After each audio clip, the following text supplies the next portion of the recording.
There was a pig who was big and pink, who weighed himself, which made him think, I'm far too big. I need to be slim. He thought it best to try a gym.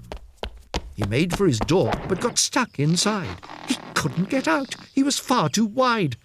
You need a new house, said a passing sparrow, for your front door is far too narrow. So through a window our pig did jump. He landed outside with quite a bump. He rolled to town towards the gym, a determined pig with lots of vim. He arrived at a desk and paid over his money to a very thin horse and a tough-looking bunny. They pointed the way to a thing for rowing. He took one look and said, I'm going. Stopped at the door and forced to go back. He was strapped in tight. He soon got the knack. He lifted weights, at least he tried, but all he did was dent his pride. He lifted the smallest, but something went crack. He did the right thing by putting it back. Aerobic classes. I'll give it a try, said Pig as he squinted at a poster up high.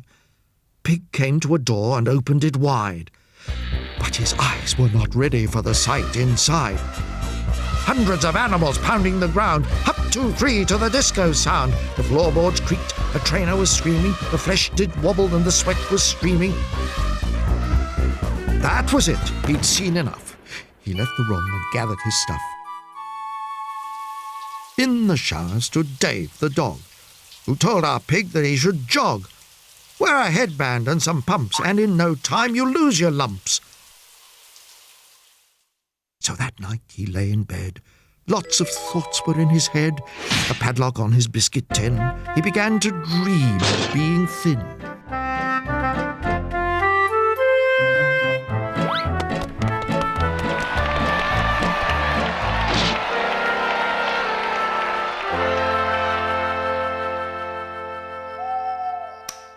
In the morning, when it was dark, our piggy friend was in the park. He jogged by the bushes and he jogged by the trees. He began to feel tired and started to wheeze. He started to wobble and stagger about, and into his head there came some doubt. He stopped a while. On a bench he sat. What's wrong, he thought, with being fat? For tossing cabers it can't be beat. For Japanese wrestling, it's really neat. For being cuddly, it is the best. For keeping warm, it passes the test. Thin's no good for baritone singing. It doesn't help much for church bell ringing.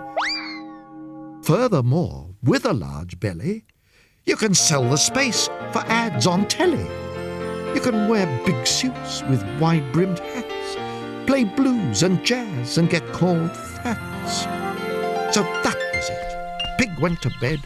He'd convinced himself of what he'd said. All puffed out was our porky friend. His slimming ideas had come to an end. There is a pig who is big and pink, who weighs himself, which makes him think pigs are pigs, and pigs are fat. And I am a pig, and that is that. They slept in the sun every morning till noon. We need a story to help us cook. Let's take a look in Little Cook.